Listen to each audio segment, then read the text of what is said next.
Hey, how you doing? Welcome to the Marky Worthington Comedy Podcast. This is episode 28 with Blackjack. People that have listened to the show before probably remember the episode that I did with Blackjack during the isolation episodes. So you might already kind of have a bit of an overview over who Blackjack is. He's been in the comedy scene, I think we mentioned in the show, for about 12 months now. But obviously, you know, not having as many gigs this year, he's obviously still fairly new to the scene, and good to have him on the show. I recorded this one in my podcasting studio, so it was a good fun episode. We talk about coming up in the comedy scene and also some just some stories from the time we've known each other and also from the past. As far as dates got, Smith's Alternative on the 8th of November, starting at 7 o'clock. Then we've got the next Basement Comedy Night, which is on the 17th of November. Doors at 7:30 and show starts at 8. Make sure you get in early for that one because the last show hit the venue capacity of 100. So we had to turn a couple people away because we didn't have room for them. So make sure you get in early with that one to secure a spot. It's been very popular lately. And then rounding off the month, we've got Boardwalk Comedy on the 25th of November, kicking off at 8 o'clock. So that's the month in comedy. And for now, enjoy the rest of the episode. Thank you. Hey, welcome to the Marky Worthington Comedy Podcast. Back here again with a guest of the show before. You guys know him, it's Blackjack. Hey man, what's going on? Good man, good to have you back on the show, dude. Yeah, it's good to be back. I really appreciate it. Like, give me the opportunity. I love it. Oh man, always love to have repeat offenders back on the show, man. I think the last one we did was over the phone, man, so now we got you in person. Yeah, that was a little bit awkward. Just kind of like, is this real? But yeah. Yeah, well, it was great, though. That was the first time I had you on the show, and anyone that's heard that episode before knows a little bit about you. But for those that haven't already, just like a quick little intro, man. You started in the comedy scene at towards the end of last year, was it? Yeah, towards the end of last year, it's just slowly eased my way into the comedy scene. Didn't go to all the shows. Didn't really I don't know, engage as much. I just kind of talked to the audience. I remember at the start it was very just what I guess what I thought it was just talking to people and they laughing at you. But it's such a like learning comedy is like so fun for me because it's like psychology. Yeah. That's what it is in the end. But it's so crazy. So like now from then it's changed. It's been like 8 months. I was talking to another comedian in the scene about this, and I feel like it doesn't, like the COVID time doesn't count towards your comedy time. Like for the last 6 months, it's kind of hard to say, you know, what it was like to be a comedian over the last 6 months prior, like to the resurgence of comedy after COVID. Yeah. You know, so like anyone that started kind of around the same time as you, it still feels kind of new to the scene, although you've been nearly doing comedy for 12 months. You lose like a whole 6 months there because there was no mics or anything going on. Exactly. But good thing was, like, I just asked a lot of questions, and that was just more time to work on jokes. Which was like what everyone did. But for me, for starting out, seeing that I was doing what everyone else was doing, just like, it felt good. I was like, yes. Yeah. Getting around it. Well, when you get that first laugh, man, it's good, hey? Like that feeling of making people laugh. It's so addictive. Yeah. Like, I can't get enough of it, you know. And I still have the video of the first show, and I remember that. Like, and it was at yours, and I, like, at your venue, at the basement, and I remember just, like, it's grown and grown at the basement, and it's been just, like, I don't know, that's where my confidence has started, and that's where it's all kicked off, and it's been great, like, but at the start, it was crazy. It was crazy scared. My heart was beating. I want you to understand, every time I was up there, I was, like, just, like, talking, like, with my, like, breath, you know, so I was like, I need to breathe. I forgot I need to breathe. So, like, anyway. Yeah. So it kind of sucks, but, Oh, dude, you get there. Like, it starts off, it gets kind of, it's like daunting to get on stage for the first time, especially depending on the style of comedy. So like you're saying before, man, you started out with like jokes and like stories, like some stories, some like observations and stuff. Yeah, funny stories and like I guess like my life, because I find it funny, you know, like being adopted with like white parents, you know, and like it's a funny situation, you know, and like if you can't find the funny in that, then it's like, then what's the point? You know? Exactly, man. It's like I went and seen Doug Stanhope. He's an American comedian. He started out in getting bigger in Las Vegas, and then he went to LA and started touring and stuff like that. Yeah. And he talks about being a Vegas comic back in the day when he was just living in like a Vegas like hotel and like just like eating whatever he could, man, just to try and get off the ground. And I seen him not recently. I seen him the last time he came to Canberra. Yeah, right. And he was talking about how people say the words like make fun. They're like, oh, don't make fun of him, don't make fun of that. And he's just like, dude, if you can make fun, that sounds like a good thing. Yeah. Like you're making fun. Fun's good, right? So making it should be a good thing. That's what the huge thing is as well, because like I remember I went to a lot of I've been to a couple of PC shows outside the pandemic, like after the pandemic. And they've started to open up a little bit, which has still been a bit hard, but like PC's the whole definition of don't make fun of other people, which is strange in a comedy sense, you know what I mean? Like I guess you just got to poke fun at general things, but still it's...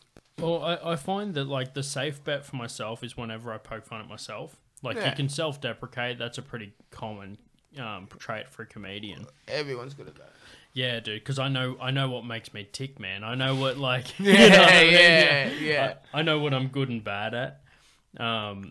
And that seems to be the safe bet. But I think there is a right way to sort of touch on certain subjects and more risky material. And there's a right and a wrong way. Some people don't know the difference between the right and the wrong way. But I think for the most part, the scene seems to be fairly respectful and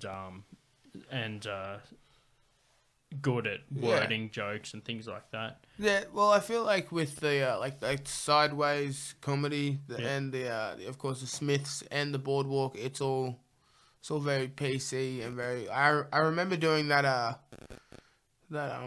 puberty blockers joke at the Boardwalk. Yeah, and like luckily I had 8 of my mates there and like all laughing along. Otherwise, that would have been a very quiet and angry room. Like. It's just like the wrong sort of jokes, the wrong sort of people. Yeah, you know? And I didn't read the room, but like I think I find at yours. Sorry. No, keep going. I find at yours it was like your spot, your venue is where you can kind of touch on those because these people aren't aren't easily offended. You know, they're not sensitive. These guys are the heavy metal guys, they're rock guys. They're just. Yeah. I don't know how to describe it because I'm not smart in that whole sense, but I know that that's the sort of people where they'll just forgive you for saying something offensive because they know you're joking. Like I feel the vibe at the basement, man. I feel a lot of people. Well, there's a few reasons for why I think it's got the vibe it does. One of them is people tend to be there to watch comedy. They're not just there to like have a drink. They have a drink while they're there. They have a meal while they're there. Yeah. But they're there to listen. And a lot of them will hear you out. Like if you start with something that they're not really sure about, they'll actually listen through to the end of it before they make a opinion. You know what I mean? They'll listen out for the joke. You know what I mean? They'll wait for you to finish before they pass judgment. I find the crowd there's fairly good for that. And another good thing that I find about the basement crowd, and look, a lot of the people from the basement also go to watch comedy and perform at other rooms in town. But for the most part, I find also with the metal crowd, metal crowd tends to be a little bit more open for your interpretation of something, because they went through their whole life mostly being the outcast. Yeah, you know, 100%. like when I was growing up, if you listened to metal, you were most likely the one that wasn't the popular kid because your music style didn't mash with everyone else's or whatever. Yeah. So you're used to being the odd one out, so you're more likely to give someone else a chance. Yeah, I feel like though a lot of people that did have it was really popular versus unpopular when I went to school, because I grew up on country, but I liked popular music, but like, rap and all that. But country had a certain story and a certain feel that I was like, nah, this is it. So when I would see the metalheads, it would be a different vibe where like, I don't understand your music, but you don't understand mine, but they hate both of ours. Yeah, so there's less of us. So we had to team up, it was good. But what was your style of music when you were a kid? Like, what did you listen to? What did you grow up on? When I was younger, you probably tell, like, I used to listen to metal. Yeah. When I was younger, like, my old man used to listen to, like, old school rock and roll. And he brought me into metal, and then I've been listening to metal. But I also, like, throughout high school, I used to start listening to some hip-hop. Yeah, nice. I still like 90s hip-hop. And you probably remember, man, like when I run the basement, all the tracks in between comedians are all 90s hip-hop. Hey, though, that's a real vibe there, too. Yeah, because, like, I don't know, it's... that I expect... I expect there to be a bit of a rock, a certain different vibe. To have that is just kind of like... It's just... How do you explain this? It's a vibe for the community. I don't know. Yeah. Well, the room, man, the room loves it, because I feel like hip hop kind of has like a bit of a bit more of a like upbeat, in your face kind of feel to it, and that's how I feel it gets the crowd G'd up for the next person, because there's like some bass there and like. And it kind of gets fills the room with energy before the next comedian. Yeah, and it's songs that we all know. We've all like sung along to when we're like hella drunk. Yeah. It's good stuff. Yeah, it's also a good relaxed drinking crowd as well. Like the bar always sells a fair few drinks on a comedy night, man. So yeah. But have you been seeing what's been going on recently with those debates? No, I haven't, man. So I'm not really across a lot of the current affairs of online sort of stuff, man. But none of the politics. You're originally from the States, man. So you probably know a little bit more. You probably follow it a little bit more closely than me. Not really more closely, more like I just follow the big like headlining news stuff that everyone would know. The stuff I should know, but I don't. No, like the thing is like I don't know.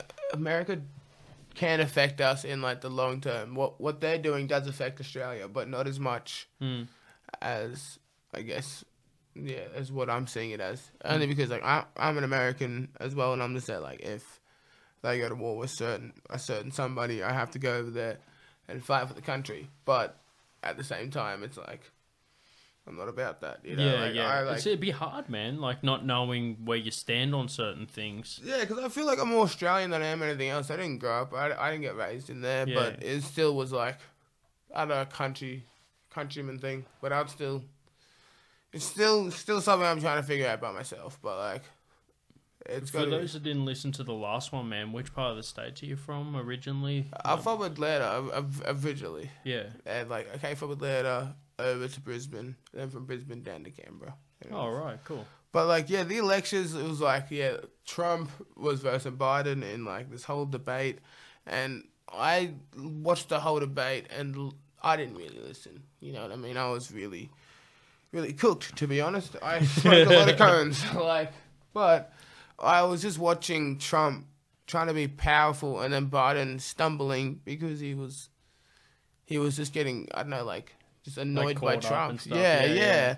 And it was crazy to just see that, like, my country shouldn't even do, like, I don't know, it looks like a show, you know what I mean, like a TV show. Yeah, it's like kind of like reality TV. You expect like Kim Kardashian to be coming out of nowhere, you know. Dude, he couldn't stop talking. He could not stop talking. Every time Biden said something, it was just like, oh, well, hang on.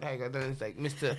Trump. It's like, no, I need to talk. It's like, dude, you both agreed 2 minutes, and he couldn't Like, surely you get kicked out at that point, and if it was anyone else, they would have got kicked out. Yeah, yeah. But They should have gave him the light, bro. Yeah, the flash you get at the those things are playing music. deadly at like the Oh, at the open mics, man, you get that light. just a mind rush. Like, holy fuck, I got 30 seconds. Got to left. wrap it up. Yeah. And you never do. No, dude. Whenever I think to myself, like, oh man, I'm trying new stuff, I haven't got a lot of material, I might not even take the full time. I get to the end of it, and I'm like, whoa, man, I could have went on for heaps longer. Yeah. Like, once you get into it, you start rolling. And that comes with time. Like, when I very first started, man,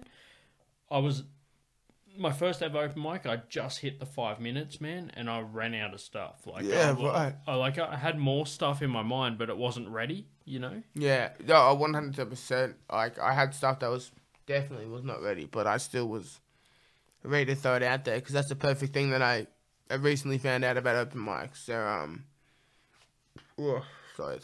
excuse me, but they're all about, like, trying new things, you know what I mean? Because they're experiencing new crowds, and this open mics, don't take them as seriously as what, like, I guess, like, you would anything else. Open mics is just a fun time. It's like rock climbing, you know?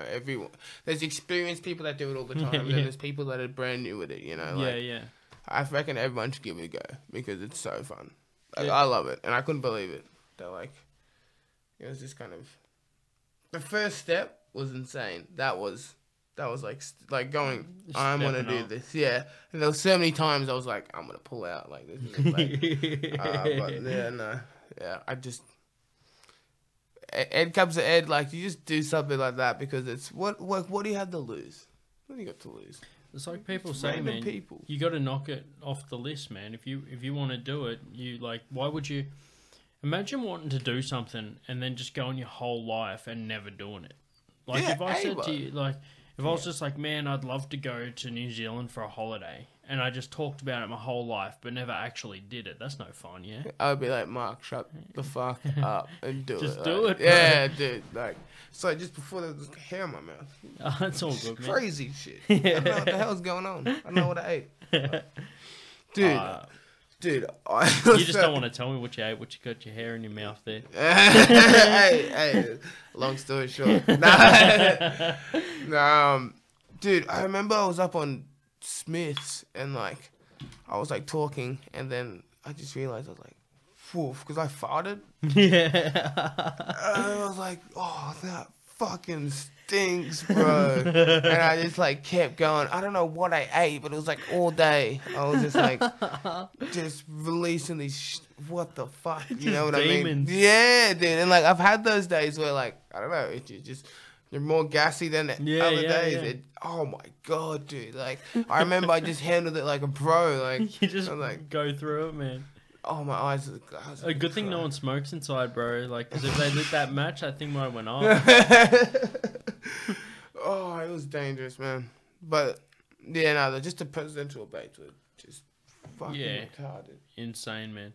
Yo, speaking about, like, smoking inside, man, imagine back in the day with comedy clubs where people used to just be at their tables smoking and stuff. Like, the comedians used to smoke on stage and everything, man. That's pretty fucking crazy. That's a vibe.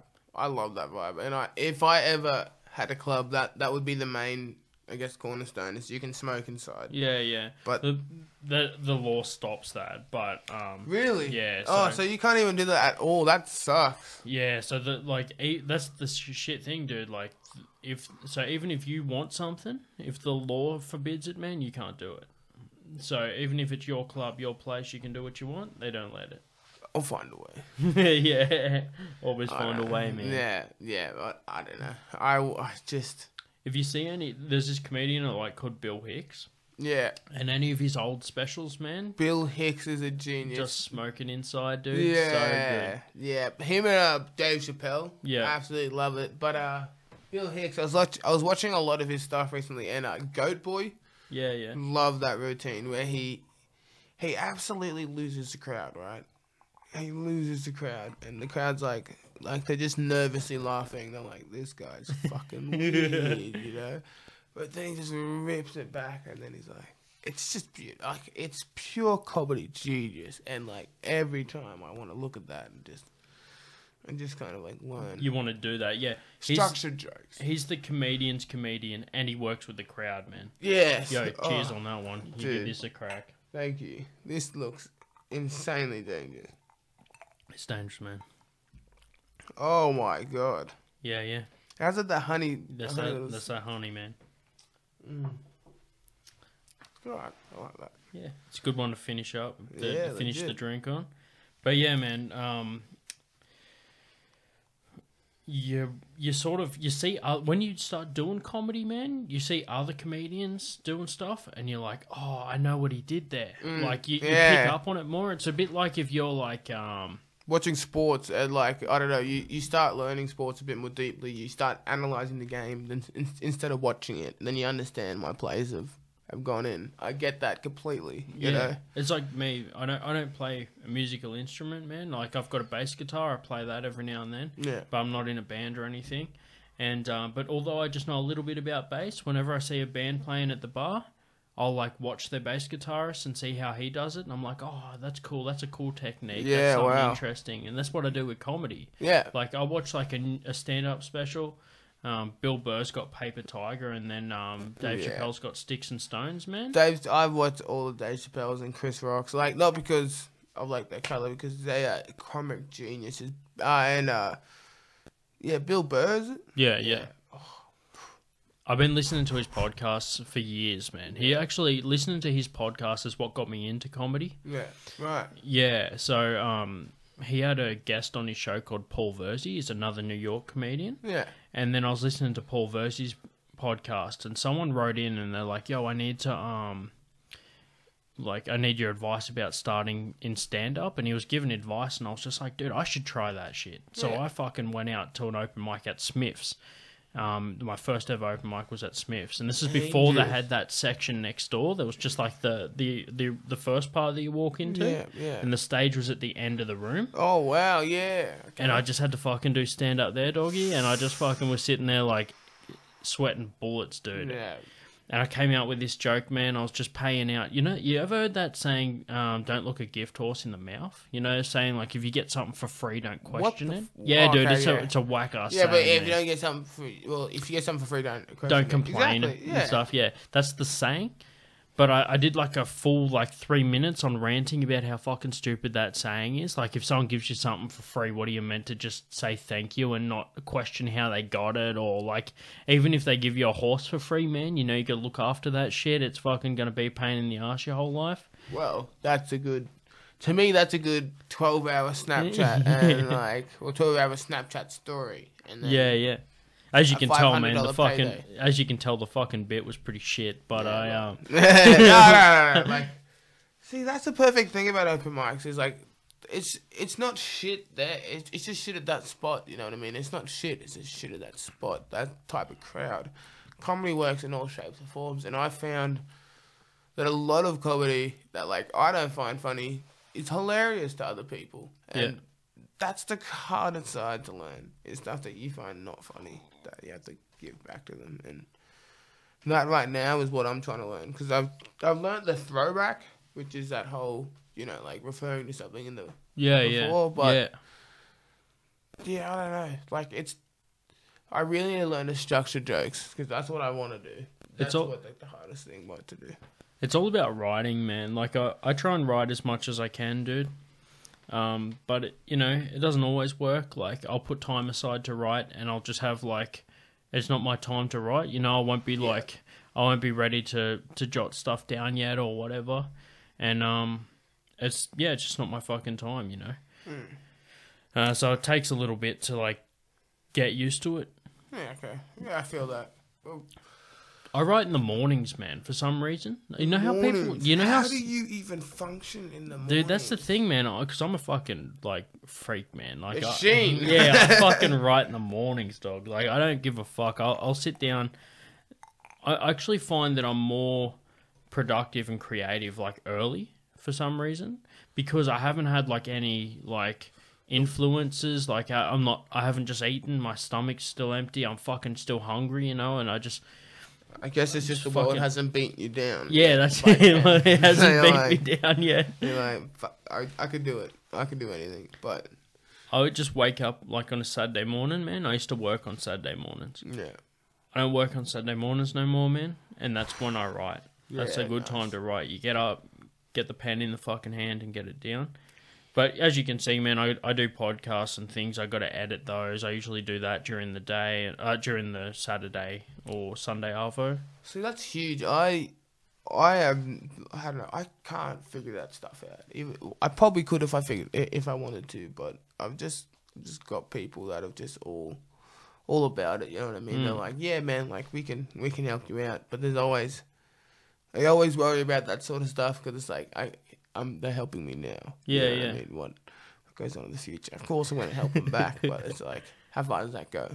Yeah. You know what I mean? There's probably going to be movies about some of these people. I'm worried, you know. I had this mad joke I was working on, and it's all about this, like, I guess, like, the N-word pass. And, like, the whole consensus of it is, like, the afterlife. And, like, what do you reckon about the afterlife? What do you reckon is our...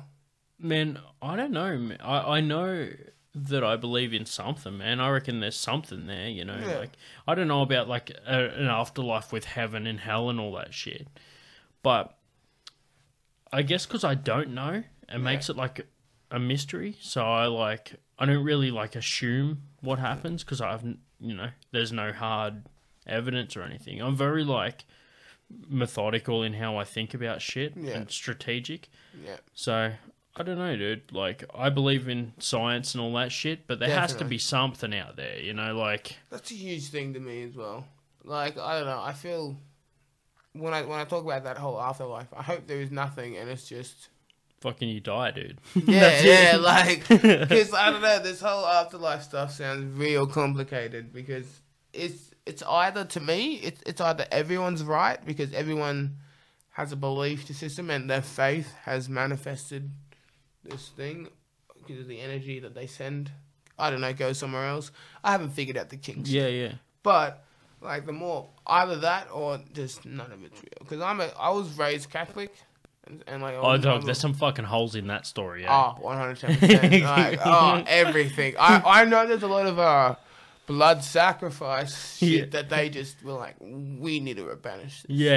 Real quick if we want to make this public, you know. And there was a lot of stuff that doesn't add up, you know. To me, it's like it's so hard. It's so hard to like, I guess like disregard something that you've been raised through. You know, True. I'm probably anyone that goes to church, a priest is probably going to be like, look at you. Who do you think you are?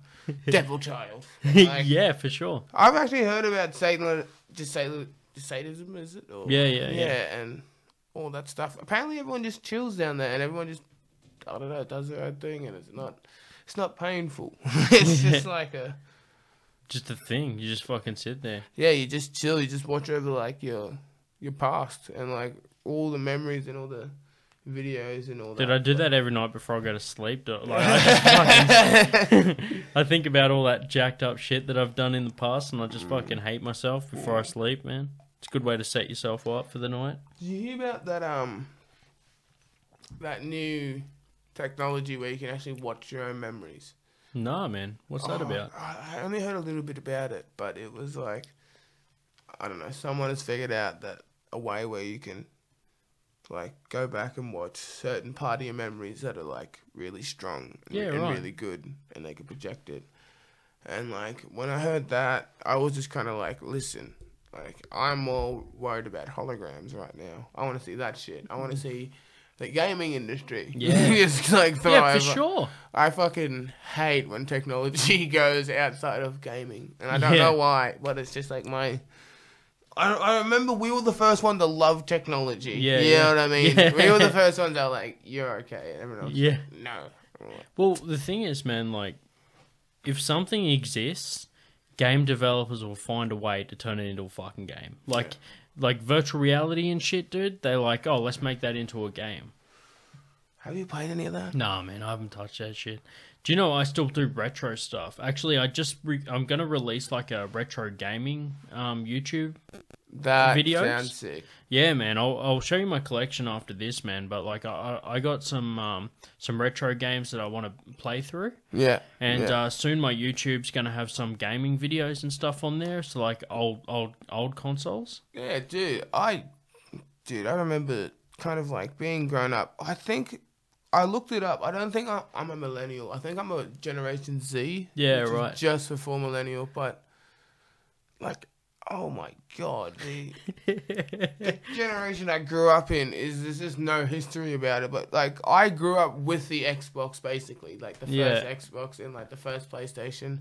I remember that Nintendo 64 was out, and I remember like I was like 5-6 years old, like playing James Bond Golden. That's the first episode, dude. N64 GoldenEye. That's what I'm playing on the Golden, first episode. That is amazing. It was all like emergency meeting as soon as like someone got the gold gun.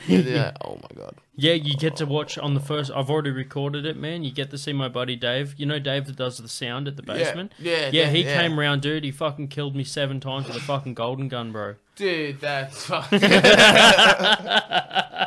He used the whole clip on you, dude. Oh man, I found it. It only had 12 bullets in there, and I missed like 3 times.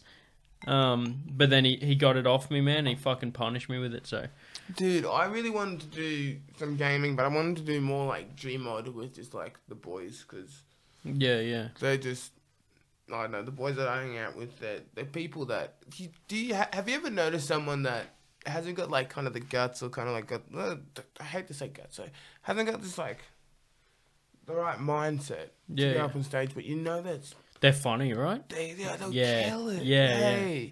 And you just... They just don't have the motivation to go on stage and give it a shot. Yeah, dude. It's very sad, actually. Anyone that's like that, man, should just go and give it a crack, man. Who gives a shit? If you fucking don't go well straight away, still give it a shot, dude. Yeah, like, but how do you even convince that? Because with today, there's social media, you know, there's that. You would have to go alone, wouldn't you? You would have to just kind of like... Yeah, no. It'd be like going to the brothel. It'd be like, no one will know. Only at the brothel, one person laughs. Yeah. Yeah. Oh. Dude, that's rough. Dude, I was hanging out with like my mate Lawson. Yeah. And we went to the casino. And when I went to the casino, I saw that there was a lot. The minority was there. Yeah. And the minorities were there. And I don't say that as a bad thing. I just felt very at home. And Lawson felt very worried. It was such a shame. It was kind of the first time I was kind of like, man, like, colour does kind of matter. You reckon? Yeah, in that sort of sense. Yeah. Because it's these people, I don't know, these people it's experienced gamblers. And we're just kids, you know. I'm 22, so like... Just kids walking through. It was my birthday too, so we were just doing that stuff, and we were just, I don't know, having a good time. But by the way, a glass of Henny, $30. Oh shit! Just a shot. Fucking hell, dude. I fuck. But you had to do it, man. It's your birthday. Yep. You got to enjoy yourself. I did. Yeah. So Cost me, but yeah, I know how it is, man. Yeah. Well, I guess it's like that with that spot, man. If you go out, it's crazy though, because nothing's really open. But when I've seen is open, is like Moose said, you have to sit down. It's not really going out. I don't know why we opened it to that sort of.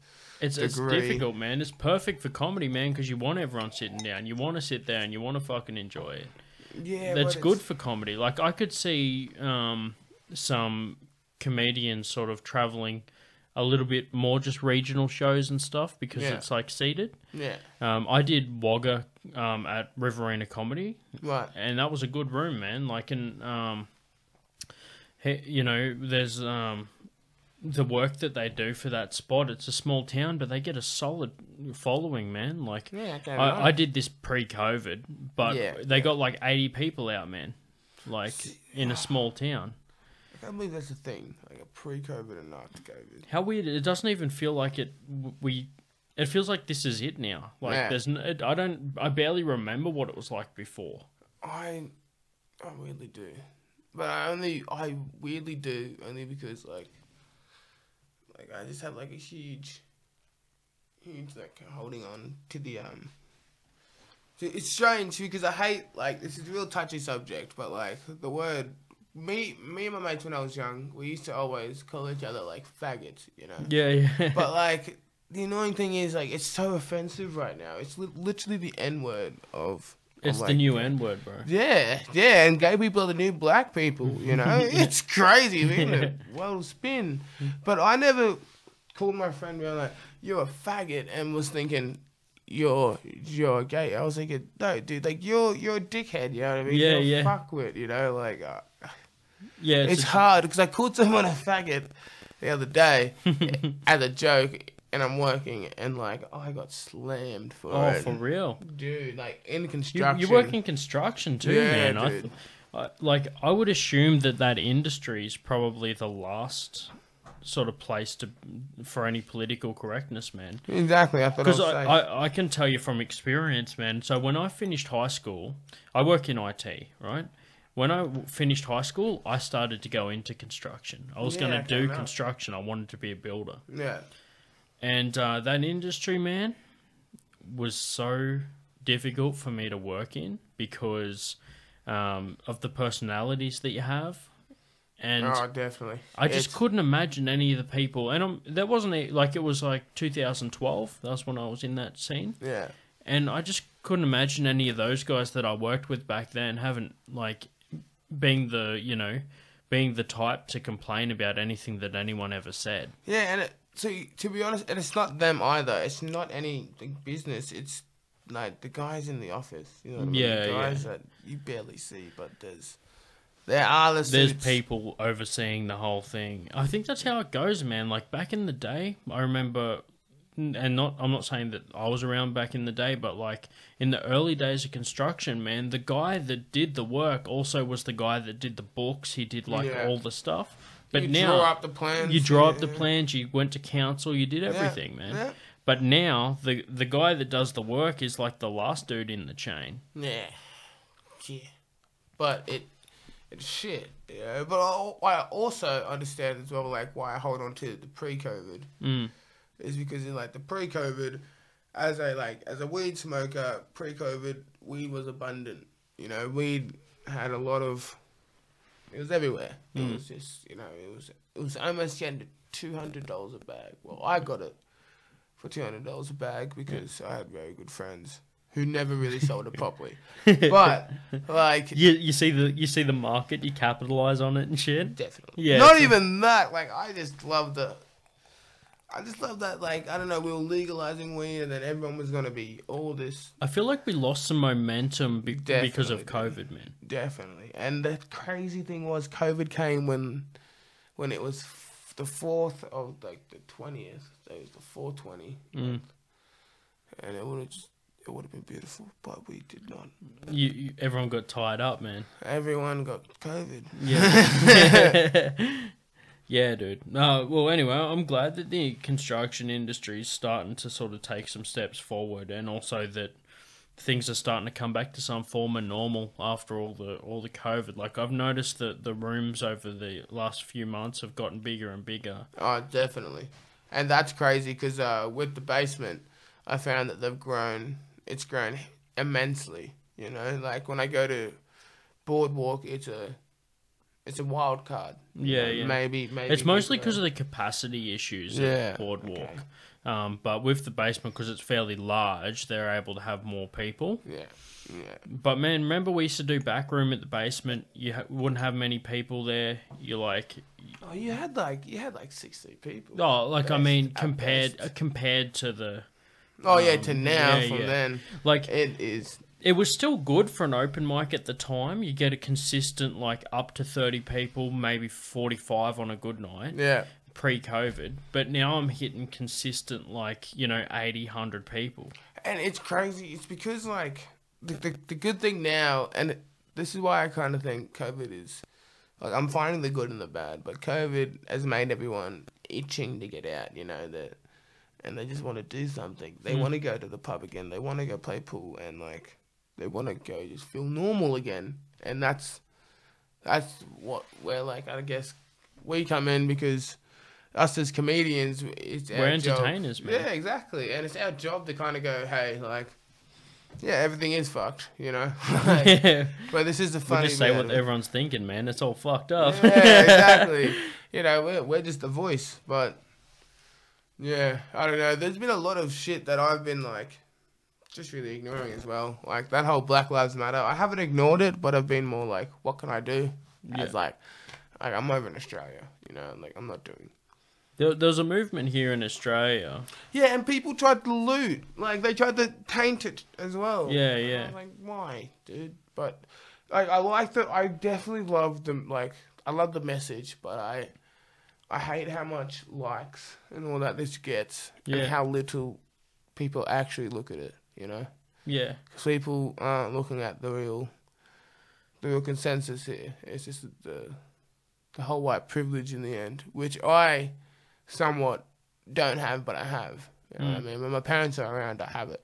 You know, but when my parents are not around, I do not have it. You know, it's a weird conception because no one will ever look at me twice when I'm walking with someone like them. You know? Yeah. But if I'm walking alone, I could dress in track pants and it just looks different unless I dress myself up. Yeah, yeah. You know, it's just kind of, that's where that kind of whole thing comes in. But racism isn't a thing in Australia either, though, which I found. That you haven't experienced any sort of issues, or Not proper. When someone's mad, of course, straight away they go for your colour, and like yeah, it's like that's the worst thing I guess you can do when you're as someone of colour, because it's like that's just fuel to the fire. you're not gonna win, dude. Yeah. And It's like when you get hecklers, man. You're not gonna beat the guy with the microphone, man. yeah, like you literally think you can outspeak the guy that has the sound system. Yeah, yeah. Like, no. Do you remember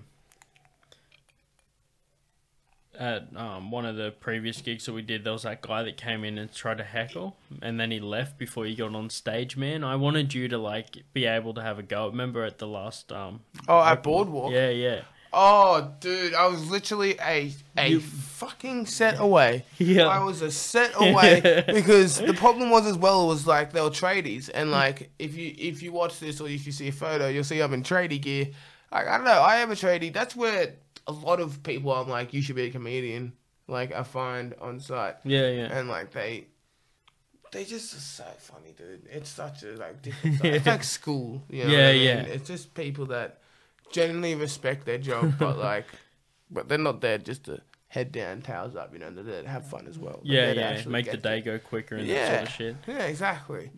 And When I was at school, man, I used to do that shit. I'd fucking try and make the teacher laugh. I'd try and make everyone laugh at the teacher. I'd be always fucking around. I would never try to make the teacher laugh. I would always the teachers would weirdly always like me, but like I would try to make everyone laugh, and then like at Catholic schools, I did not get the same reception. Yeah. Like it was rough, but public schools everyone got it, you know, and it was sick. But I don't know, the Brisbane public school system is very different compared to the New South Wales, you know, and there's such a different vibe to I guess like how you hold yourself, you know what I mean? Yeah. Here there's hardly even any uniform, so there's more personality, so it's more easy to look at people. You know? But like when you have school uniforms every day, and when I don't know, the tension, of course there's the tension here, but the tension over there was just it's just tedious. You know what I mean? It was just a waste of time. That's everywhere. I don't even know what I'm saying. It's like exactly. Yeah, I get everywhere, it, man. but I get it. Like, a lot of people that do comedy, man, they hated school because a lot of comedians, they get bored if they have to focus on something that they don't like. See, I got bored of classes, and I got bored of school. Learning people, watching Lie to Me was like half of started half of the thing I'm on now, where it's just kind of like, I don't know, being able to read a person completely, because Lie to Me was all about reading the facial expressions and understanding, but it was all like false. It turns out like the science wasn't really there, but what I really liked was just like how someone could kind of, it's really like a good friend. Just a good friend could look at you and be like, why you lying, bro? yeah. Give me that shit. Fuck yeah. It's like when you get in trouble, man. Oh. You're like, you know you fucked up. Yeah. Oh, 100%. When someone calls you out on some shit. Holy fuck. Yeah. Yeah, man. So how old are you? I'm 27, man. 27, right. Born in 93, baby. Yeah, 93. I'm a 1998. Oh, 98, yeah. You can sit at the table of the 90s kids, but you can't vote. Yep. Yep. We are just here to watch. Yeah, no, it's still good, man. I reckon that was a good era, dude. Like, growing up in that time, like you're saying, retro consoles. Yeah. But no, everyone was still outside.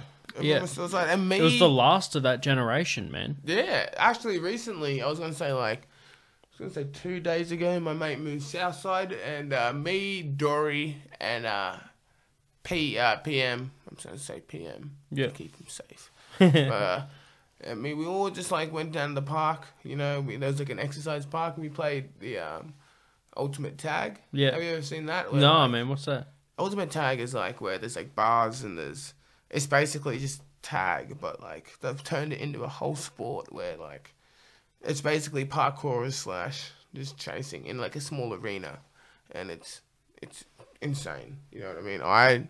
Sounds like fun, man. Yeah, I love finding weird sports like that. Like the medieval MMA.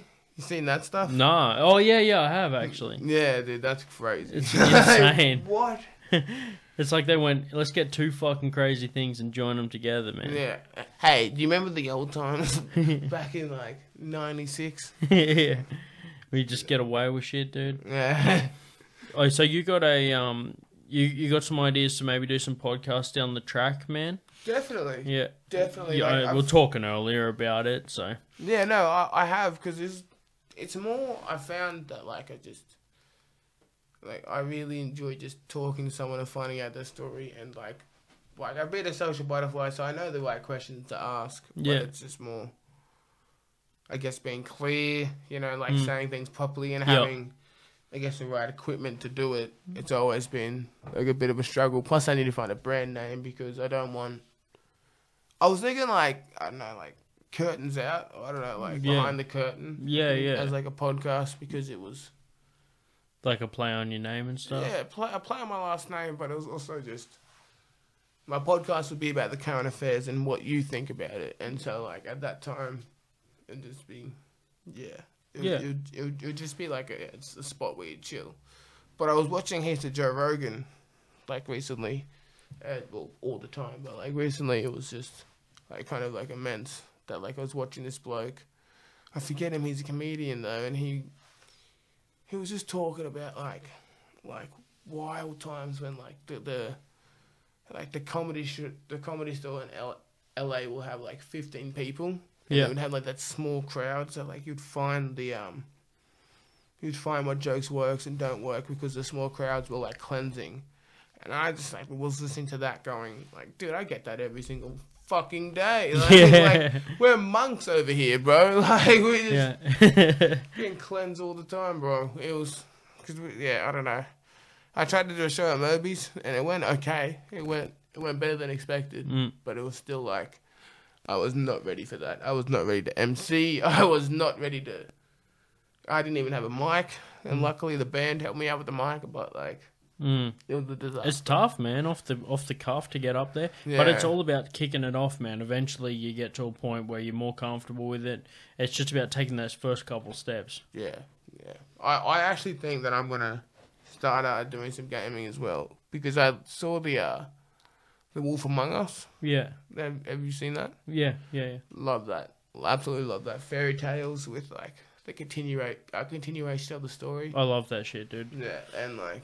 Yeah, butterfly effect. Yeah, I like the story-based stuff. I did Life is Strange. Yeah, and I've also great game. I played Heavy Rain. That's another good one, dude. If you haven't played that one, Heavy Rain, man, it's cool, man. It's cool. You get to it's like kind of the same sort of theory. You're just investigating stuff. Yeah, and you it's like a storyline. It takes you on a journey, dude. Dude, LA Noir's my favorite. LA Noir's my shit, dude. Yeah. How good is the outfits and the cars, dude? Oh my god, but like it was lit. And then like while you're driving, every time there was like the side mission. Yeah. And you're just like every time I was like, as an officer, it's my duty. It was the one time that Rockstar was like, yeah, you can be a cop, you know, and they did a lot with that. I wish they did like a second or third. I'd like to see a second one, man. I played it on 360, dude, and the game was so big I had 3 discs. I had to, like, swap it out. Yeah, same. Exactly. You'll like get to a certain point and you're like, what is this? It's like put in disc 2. Yeah. Same with Red Dead as well. I played the Undead Nightmare one as well with the zombies, dude. It's fucking sick. Have you played Red Dead 2? No, I haven't played 2 yet. Dude, I'm still getting through games that came out fucking 10 years ago, man. I'm so far behind. Me too. Like, I don't know, life just, life on the way. Whenever I have spare time, I do other stuff. Like, I always have something on the hop. I'm always hustling. I always reckon that I'm going to do, like, a Twitch account soon, and then I'm just going to, like, play games that I used to play, because Black Flag, they got the Vikings one coming out soon. Dude, I cannot. I don't even know if it's out yet. I cannot wait. I don't know if it's out either, but ooh. Yeah, Vikings, my shit, dude. I'm the fucking modern Viking. I said that on stage. Yeah, I remember the first time I looked at you, I was like, man, that nigga must be from fucking like Switzerland or something, bro. Like, he's You expected Viking. me to talk like that? You know how You're like I work at IKEA or some shit? Dude, I was just like, nah, bro. Like, are you like a blacksmith, bro? Like, do you work with iron? You thought I was going to give you a quest, you know? Yeah, shut up. It's alright. We're about to raid. do the Russian voice instead. You know, you expect to say Swedish, but you come up and you're like, "Hello, my friend." I would have been like, "Oh, time to go." Like GTA 4. You know how you play as that that voice? Yeah, dude, Nico. Dude. Yeah. Nico. And then there was Gay Tony and what was the bikey one, man? Yeah, what was that? Yeah, I've got all 3, man. That'll be something I might Twitch stream, man.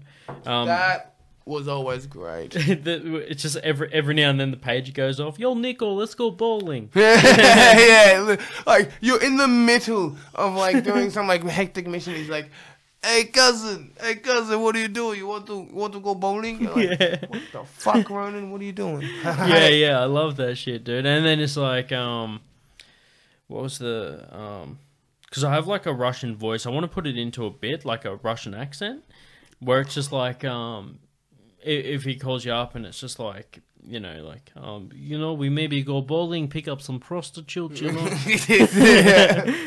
See, I've never had much experience with Russians, you know? Like, I have my dad's coach, or like assistant coach, which is no longer an assistant coach, he retired, but his name was Sergey.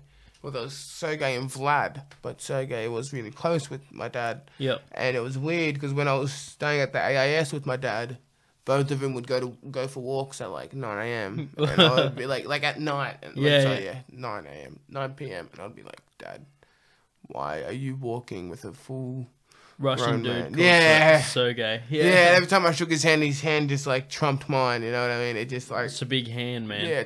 That's a power move, man. You know, shaking hands when you got a big hand. Yeah. Just go for the fist bump, I reckon. Dude, that's even more of a power move. That's more of a power move. Because it like flares out when you fist up, you know what I mean? It's like a thick chick. You're like, damn. Like, just roll up with a knuckle buster on for a fist pump. Dude, straight away, when I see someone with a big fist, I'm like, you would hurt. yeah, exactly. If that fist is coming out, man, it's like people probably notice when I'm on stage. Well, not just stage. Like I'm chilling at my house right now. I'm not wearing my rings. Normally, I have rings on. Yeah, and when you fist bump, it hurts, man. It hurts. When we're at Smith's on Sunday, man, you're like, oh shit. Yeah, I was just kind of like, what the fuck? No, I don't remember that.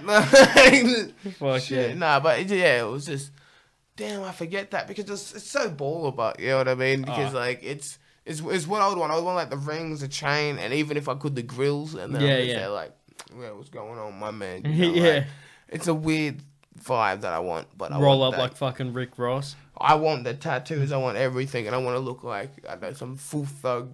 Oh, you seen nigga. Rick Ross lost heaps of weight and shit, man? He's like he's got like his shirt buttoned up and shit now. He lost his fucking weight? Yeah, what? dude. Rick Ross lost weight, man. You have to check that out, anyone that's listening. But yeah. Yo, I heard a story actually from a podcast. So these guys were at a club and Rick Ross was there. And everyone was just like, because this is in San Diego, they're like, holy fuck, Rick Ross is here, right? And he's just walking along with his drink and this chick comes up to him. She's just like, she didn't know who he was. And she's just like, that She was like, oh, that he was wearing his gold chain. She's like, that chain's probably fake. Because it was held thick, yeah? So you know what this baller does, man? Apparently he just unclipped the chain and dropped it in his drink. And then just took a sip, man. Just to prove that it wasn't going to rust because it was fucking pure gold. Yeah, actually, I had no idea that would happen. Well, that's so crazy, man. He didn't even say anything. He just fucking put his chain in his drink and just kept drinking. Dude, some ice in the fucking... Ice on the rocks, eh? Yeah. Right.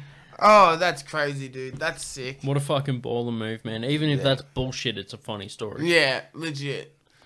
Oh, dude. Have you heard about that, Bali? With that whole... That, like, you can't have sex now unless you're married. Oh, really? Yeah, like, oh, well, like, it's the... We all going to hell, man. Yeah, dude. No, like, they're implementing it over the next 2 years, but, like, that shit's gonna happen where it's just, like, over in, like, Indonesia and all that. You you can't have sex with anyone unless you're married. Jesus Christ, everyone's gonna have to go to Thailand instead of Indonesia for their fucking, like, bogan adventures. You know how dangerous that is? You know what's in Thailand? You know what? I'm not even going to talk about it. Yeah. I've seen the Snapchats, man. I know what's up. I'm dangerous. It's dangerous. I'm dangerous. Definitely not. It's dangerous. It's definitely fucking dangerous, man. Yeah. Yo, let's wrap it up with that, man. We'll do shout-outs for your socials, so keep an eye out for your Instagram, man. What's your handle? Oh, yeah, my Instagram is just Blackjack Comedy. Like, yeah, give it a follow, give it a like, you know. That's all I really got going at the moment. I might have a podcast coming out, but I'll let you know. For the Instagram. Yeah. Yeah, fuck yeah, all sorted, man. And you know me, Marky Worthington Comedy on Facebook, Instagram. You can listen to the podcast on iTunes, Apple Music, Spotify, Podbean, and YouTube. So I'm on all the platforms, so check me out there. I'm also on Amazon Podcast, which is just brand new, so... You got to let me know about that stuff. Yeah, man, I'll hook you up with all the tech shit. But yeah, until next time, man, thanks for listening, and fucking good to have you back on the show, bro. Thank you for having me. Until next time.